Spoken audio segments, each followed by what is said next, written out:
Okay, so here's gonna be an analogy that's gonna help you visualize the things in this video. So let's say you wake up with 100% of this mana bar, and every single little decision you make, or every single tiny certain thing you do throughout your day, takes up a little bit of this energy. And the big tasks that you want to do in your day, whether it's your homework, studies, business work, takes up 60% of this energy. So visualize we have this almost like a video game. We have 100% mana.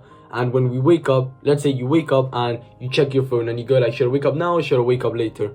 And that's already taking you 5% of these mana points. And then you go to the bathroom and you start scrolling on your phone, and every single scroll costs 2 brain points. So now you're down to 80. When you get back to your room, you don't know what to wear, you don't know where to wear this or this, and that's taking you up 10 more of your brain points. So now you're at 70. And then you go downstairs and you eat breakfast, and you also have to think what to eat for breakfast. So then you only have 60 brain points. And then you go around messing around, you kind of watch some YouTube videos, you don't really know what to do. You know you kind of want to do your work, but you just don't do it. So now you're already down to 50. Like I said, that big demanding thing that we want to do costs 60. But since you've woken up 1 hour ago and you've done all these micro decisions, you've already lost 50% of your energy. That is why it seems impossible to do the work after you've already gone to school, you've already gone to work, you've already done all these things, because you've already taken out all your energy. It's literally impossible. You don't have enough mana, you don't have enough energy. So with the little energy you do have left, well, what can you do with that? You can do shallow tasks and consume. And this is also called procrastination. So when you want to do the work, but you just can't seem to put yourself and actually do it. And procrastination is not the problem. Procrastination is a symptom of misputting our energy, because like I said at the beginning of this video, you're misputting your energy to all these tiny micro decisions around your day instead of focusing on the one big thing that moves you forward. So those tiny decisions we make throughout our day are kind of like paper cuts you get in your hand and in your arm. Of course, you're not going to die with one paper cut, but if you get 1,000 paper cuts on your body, then eventually you're going to bleed to death. Then that's the same with kind of procrastination. It's like, it's not one big thing that makes you procrastinate, it's all these tiny micro decisions you make throughout your day that then make you not want to do the work. So the way we solve this is by eating the frog. Imagine this: if you had a frog to eat during dinner, what would you do? Would you eat it before or would you eat it after dinner? Well, the correct answer is to do it before, because you do this hard thing first, that makes everything else feel easier. And also you have this dinner that's gonna cleanse all your taste buds. So you eat this disgusting thing, you just shove it in your mouth, you eat it, and then after you eat it, you get to eat this delicious food, and then you kind of forget about it. You end on a high note. But most people just work all day looking at that frog, knowing they should be doing the work, I know they should be recording the video, know they should be doing that eat the frog task, but they're just looking at it while in their day they're just doing these tiny little micro decisions, tiny little micro tasks that feel productive. Maybe they just scroll, maybe they read, but they know they should be doing something more productive. And since they be doing all these shallow work this whole day, when they do want to do the hard work later, it's gonna feel even harder. It's like if you eat your dinner right now and then you eat the frog later, it's gonna feel even worse, because you're eating the dinner and you're looking at that frog knowing you're gonna have to eat it. So you're not even enjoying the meal, and after you finish the meal, you're all happy that you had some little taste in your mouth, but then you know you have to eat this frog that's just gonna make you feel disgusting. And that's the way most people work. So what you want to do is wake up and as fast as possible just grab this frog and just stuff it into your mouth and eat it, because now you've done something productive and you're kind of free to do whatever you want in your day with peace, knowing you've actually done something meaningful in the morning, where you wake up, use up 60% of your mana points, and then you have 40 to do everything else that you want to do throughout your day, and you do it with peace, knowing that you've already done the eat the frog task. Because you could do the opposite, where you do all these shallow work tasks and you look at the frog knowing you're gonna have to do this, you keep pushing it forward. You say you're going to do it at 1, at 2, at 3, at 4, or 5 p.m. and then eventually you don't have enough energy to do it. So what you want to do is kind of remove as much things from you waking up to you doing your work. You want to remove as much of that tension so you can just wake up, take a cold shower, maybe check your weight, do like small things, really quick things, and then work.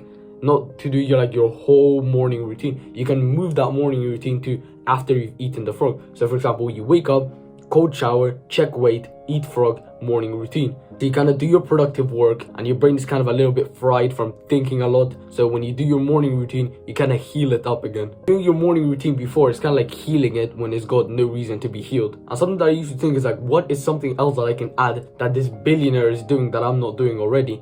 And it's not about that. It's what successful people do, and what I've noticed is they don't add more to their calendar. They don't do more things. They just subtract as many things as they can to be able to focus on the most important thing.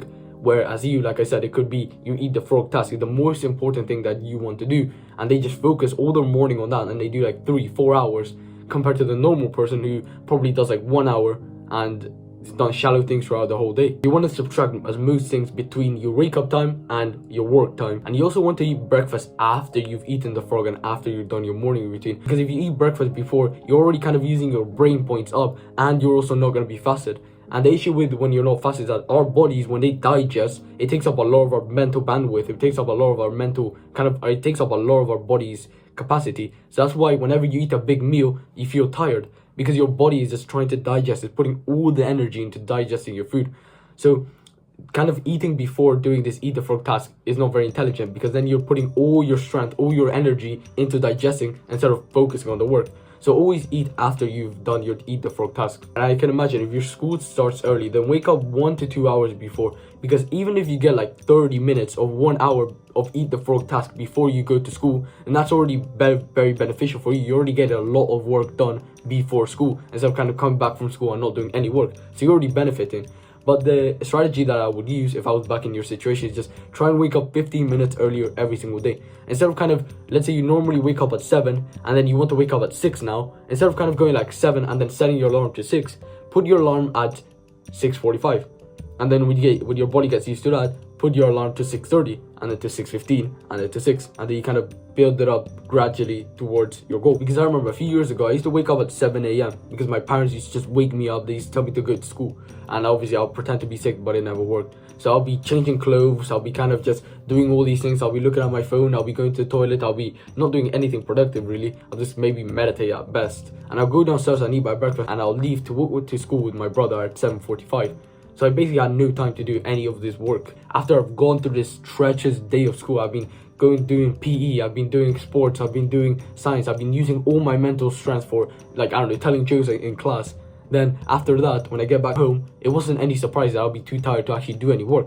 The only thing I could do was this shallow work. I just consume, watch YouTube videos, and that's about it. I would just watch YouTube videos because that was the only thing that my brain energy let me. There wasn't any energy to do the big demanding task that was gonna move me forward. So then I started waking up at 6 a.m. And even though I don't have that much time, because I still wake up and then I have to do a little bit, I have to take my cold shower, check my weight, so it's already like 6:15. And then I get like 45 minutes of eat the frog time, where it's like from 6:15 to 7, where after 7 I have to of course do my morning routine, eat and get changed, get ready for school. But I go do 45 minutes for eat the frog task, and that's already very beneficial because that lets me at least script a video, and then usually when I get back from school I get to record the video, because usually when I get back from school I have this very social mood because I've been speaking to guys all over the place.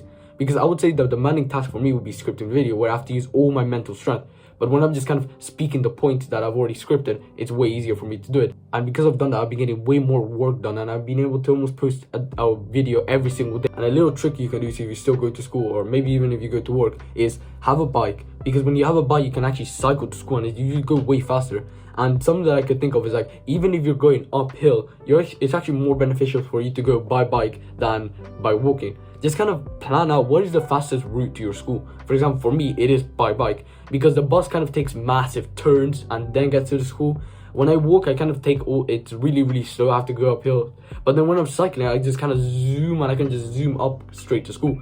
So plan what is the fastest route you can get to your school, so you don't have to so you get as much of this eat the frog task. Because I remember I used to have to leave at 7:45 to get to school when I was walking. But now that I cycle to school, I get to leave at 8 a.m. So I'm able to get a little bit more of my morning routine. Therefore, I'm able to get a little bit more of my eat the frog tasks. So kind of what is the fastest way you can get to school? And it's probably by bike. So if you have a bike, that'll probably be one of the best things you can do. So these 45 minutes before school, or this eat the frog time you have, is kind of like this sacred time for you to be grinding and focusing on just your goals, on actually moving yourself forward and benefiting. For example, actually posting the videos for me, or actually doing the things that are actually useful for your business or for your studies or whatever it is. And if you really don't know what is that main task that you want to do, for example, for me as a YouTuber, it'll be scripting and recording. For you, ask yourself this question: if you only had 2 hours to do the thing that you're doing, so for example, for me, it'll be like, if I only had 2 hours a week to do YouTube, what would I do? Okay, would I really be changing my YouTube banner? Would I really be changing my profile picture? No, the only thing that I would do would be recording videos and scripting videos. Because when you really imagine it, if I just did those two things, my YouTube channel will be able to survive. Ask yourself, if you only had 2 hours to do that thing every single week, what would you be doing? And that's your answer. After you've eaten the frog, like I said, it's just your day just goes downhill after that. It's just so much easier for you to do everything because you've already done this meaningful task, and then everything just seems easier after that, compared to you doing the easy things and then seeing the hard work as even harder.